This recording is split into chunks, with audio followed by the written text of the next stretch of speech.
Hey there, it's me Nate, and I'm back with a new video. This time we're going to have a little book review for the Furies of Calderon by Jim Butcher. Now, Furies of Calderon is the first book of the Codex Alera series. This is Jim Butcher's epic fantasy story.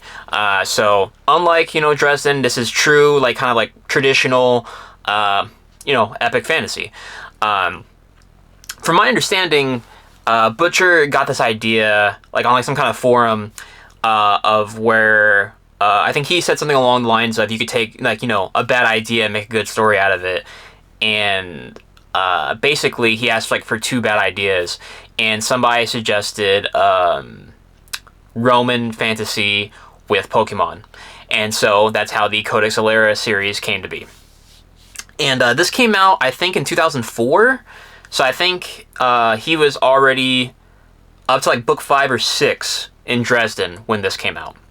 Just to, give you a little bit of a comparison, or, an idea of where Jim Butcher was in his career and his writing at that point.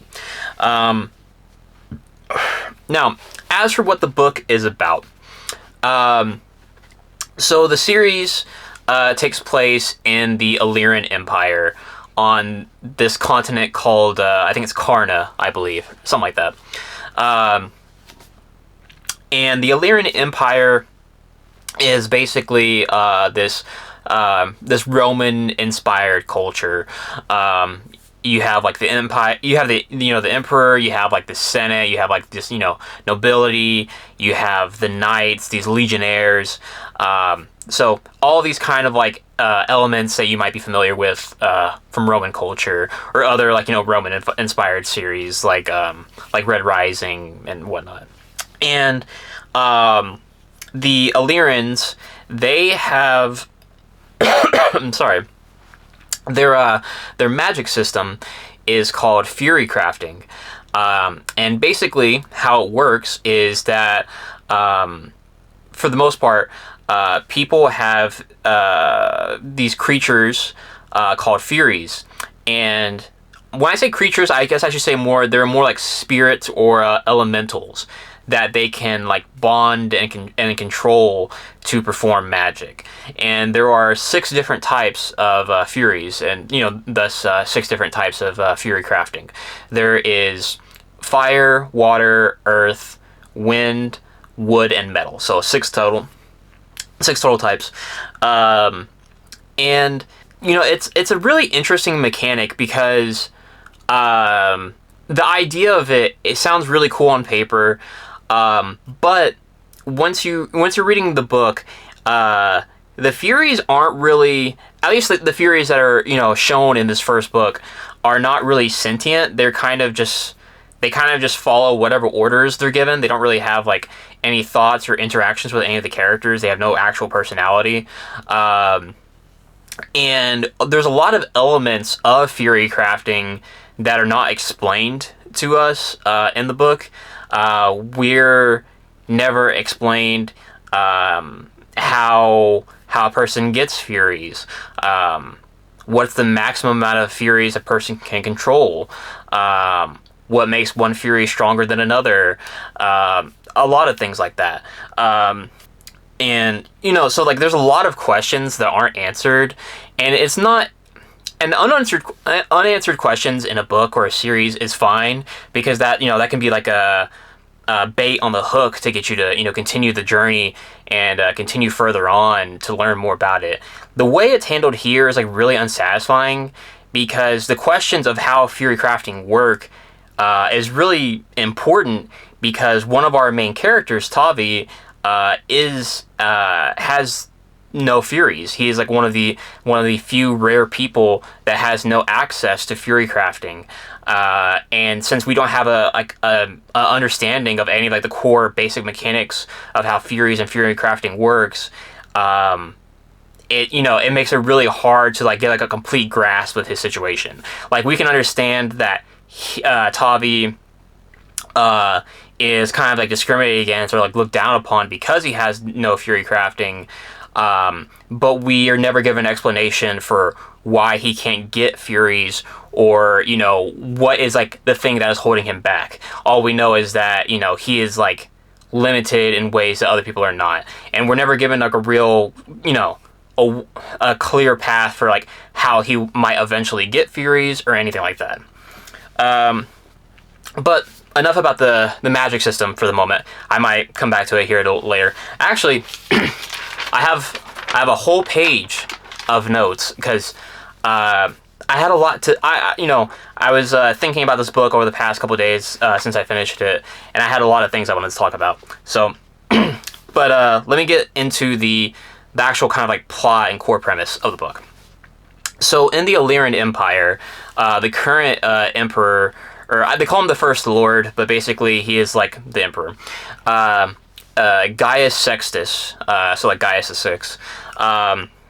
He is old and like aging, and his heir, Gaius Septimus, was killed in a conflict 15 years previously in a battle with the Marat, which are like these foreign people that kind of like live on the outskirts, or like beyond the borders of the Alerian Empire, and they're like a people like a multi-tribal people that came in and invaded into the Calderon Valley, which is where most of this book takes place in.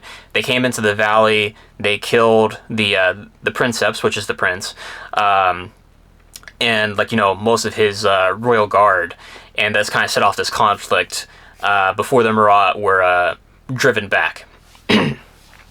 And so, because the First Lord is aging and has no heir apparent, there is a growing feeling of conflict among the nobility and like lords of the empire. They see Gaius is like he's getting weaker, he is aging, and so they see either as a means of greed or as a matter of like security that they should place themselves either onto the throne or at least get Gaius out of the way to like set up some new form of government. And so that's like kind of like the political kind of backdrop of what's going on. But most of this book takes place, like I said before, in the Calderon Valley, which is where we meet Tavi, and who is basically your typical like epic fantasy village boy. He basically and he's he's the basic of basic, basically. And he lives with his aunt and uncle. His uncle Bernard is the head of the village, because the village is called Bernard Holt, and the Holts are basically different villages, and each one's named after whoever is like the headman of each of those villages. Tavi, is our kind of like coming of age young character. He's like the main character, because there are multiple perspectives since this is an epic fantasy. Along with Tavi, we also have Isana, his aunt, and she is a watercrafter. And she's kind of like she's a powerful watercrafter, which watercrafting lets you use like basically healing on people, kind of like like how in Avatar: The Last Airbender, how waterbenders can also use their abilities to heal people. Same thing with watercrafters here in Codex Alera. Also, watercrafters can kind of like extend their age or present younger, basically. So, for example, Isana, it's in the book, they kind of they're pretty vague about ages other than Tavi, because Tavi's 15, but Isana, she seems to be like in like her like later 30s, but because of her watercrafting, she looks like she's like 20. And that's the case for most watercrafters, including the First Lord. The First Lord, from what we can tell, can basically use all of the different crafting types. And so even though he's like, at one point in this book, I think they say that he's like 80, but another time I think they kind of say that he's like close to 100, but he looks like he's 40. So it's like, he's old, but he looks like a middle-aged man. But back to Isana, she is like well known in as kind of like this powerful watercrafter, but also a kind of like a voice of wisdom and knowledge here in like not only in their village, but also in the community of the larger valley. And then we have Amara, and she is a cursor for the First Lord. And a cursor is a spy basically for the First Lord and for like the Empire. On to the public and to like what normal people know, they kind of like deliver messages basically, but in actuality they are a spy, they're an assassin. They do the dirty work that needs to be done to maintain the security of the Empire. And Amara is a is a cursor who is like freshly graduated from the academy, and she is put into the position of having to go to the Calderon Valley and figure out what these rebel lords, what like their plan is for the valley, and how they're going to try to use the situation to weaken the First Lord's power. And Amara is a windcrafter, and she can use that to like do things like flying, and or being able to see further into the distance and things like that, or being able to like increase her hearing so she can hear things from further away. And then we have one more perspective character, and it's interesting because he is like one of our villain characters. Fidelius is an older character, and he is Amara's teacher. He pretty early on. This is a light spoiler, so maybe skip ahead if you don't want to be spoiled or or whatnot. But it's like literally the first like 20 pages of a 600-page book, so bear with me. But Fidelius is also a cursor to the First Lord. But very early in the book, like in the first chapter, he betrays Amara and betrays the First Lord, and it turns out that he is working for these for these like other noble lords that want to take down the Emperor, to take down the First Lord. And Fidelius sees this as like the right thing to do, like despite what it may cost, like some innocent people along the way. He believes that overall it is the right thing to do for the good and peace of the Empire, because Gaius has become too weak to maintain the status quo and to like stop like greater harm to become to the people. So those are our four perspective characters: Tavi, Isana, Amara, and Fidelius. Out of those, I thought Fidelius was the best character. I think the villain characters are the best characters in this book. They're the most interesting, without question. A lot of the main characters, a lot of our hero characters are really boring, really one note and flat. And there's not, and over the course, I'm not saying that you have to drastically change, just in one book of a series, but we don't get a whole lot of depth with any of them outside of the villain characters, because alongside Fidelius, we also have Aldrich, who is like known to be like the greatest swordsman of the Empire, and he's like a mercenary, and his lover, Odiana, who is also another powerful watercrafter like Isana. And those three characters were the most interesting characters in the entire book. Like whenever the focus was on those three characters, that was when I was the most interested. And I felt the character writing was at its best when it was about those three characters. I guess I should move on to my pros and cons.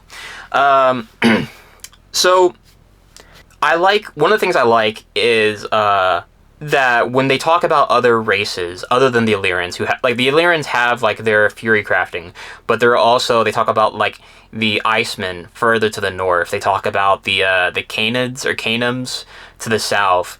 But we also have the Marat, who are like this different tribe of people, and the Illyrians say that they're not human, which, you know, I guess technically they might not be, but basically they present as human. They might be like a lot bigger, or have like some kind of slightly different features compared to humans. Because like I mentioned towards earlier in the review, the Marat are these like these people with multiple tribes, and the way they work is that each tribe, they bond to like a different animal, and they can, by bonding with like, you know, that animal, they gain different like abilities and stuff, and like they're like more in touch with nature, and like have more like bestial kind of abilities than the Illyrians do. There's the horse tribe, the wolf tribe. You know, there was a fox tribe, but apparently they're gone. And you know, and then there's like the Gargant and Herdbane tribe, which are basically two, like, you know, new fantasy creatures that are introduced in this book. And I thought their culture was like really interesting. You know, the bits of it that we got to see, and I really, you know, so I really enjoyed the kind of like the Marat sections of this book, other than like the battles. I'm gonna go back and forth between pros and cons because I don't want to just be hammering away on this book all the time. This book has pretty poor pacing, and what I mean by that is that there will be the book, after kind of like the first 100 or 100 or 200 pages, basically kind of devolves into like kind of like non-stop action scenes, without giving really time for the characters to breathe, or like reflect, or kind of you know, expand upon who they are.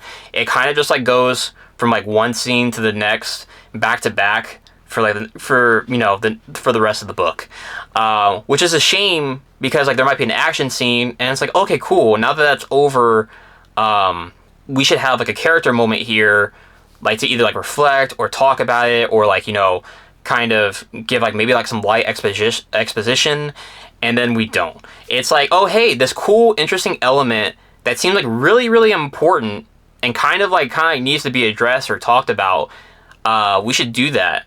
And then they kind of just completely brush past it, and then they'll like hop back over to like one of the other POV characters, and that would happen multiple times, and it would be really annoying every single time it did occur, and you know, that was really frustrating.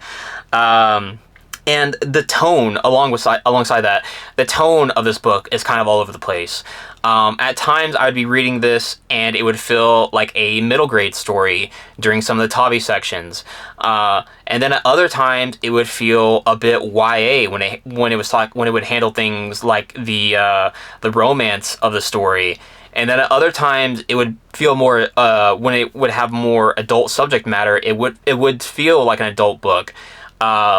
But this book never manages to have like a tone that feels well established all the way through the entire book. It feels jarring. I don't know if like Jim Butcher, like, you know, after, like, you know, since he was writing this after Dresden, he wasn't sure how to handle the tone for each different POV character. Like whether he was trying to change that for the scenes with each character. I didn't really like that approach. I think, you know, he needed to strike a better balance of an overall tone for the whole book, because there is like heavier subject matter, like cannibalism and like assault, you know, that happens to characters during this story, and it kind of feels off kilter with like some of the other scenes and the writing, or how other situations are handled in this book. And before I mentioned a romance, there is a romance in this book between two characters. I won't say which two characters. And there's like a lot of people don't like this romance in this book because of there's an age gap between the two characters. The age gap isn't what bothers me personally. What bothers me is that the two characters that are, have this romance, it feels inappropriate because one character is very like focused on on their mission and is trying to get things done, and basically as soon as they meet this other person, they just start throwing themselves at them, and it feels like very kind of out of the nowhere horny. And the ages of the two characters were not initially very well represented. I had to go look it up, and I was like, how old are these characters supposed to be? Because it was very confusing and very wasn't well written. I had and like once I looked it up, I understood, and I was like, okay, so that's what's going on. Okay, because at first I was like, this feels it feels very inappropriate. But it was fine once I learned the age gap, because like age gap, like one character we think is like 20 and the other one's like maybe like 35 to 40, so a pretty a good sized age gap. But initially the way it was written, I was like, is this like 40-year-old kind of flirting with like this like 15-year-old? And so it was a very strangely written situation and romance. And even by the end of the book, I never bought that kind of like budding relationship the entire time. It felt like very forced. There felt like there was no sizzle, there was no chemistry between these two characters at all. I didn't buy it one bit. Let's see. Let me see. More. I already said that one. Yeah, I think that was all of like my pros and cons. Yeah, I don't know. It's like this review is like very all over the place. And that's how I feel about this book. Like I really enjoyed it at the beginning, and then it kind of plateaued into just like these these like nonstop action scenes, and without taking time to like develop characters, continue to develop the world, develop like plot, or like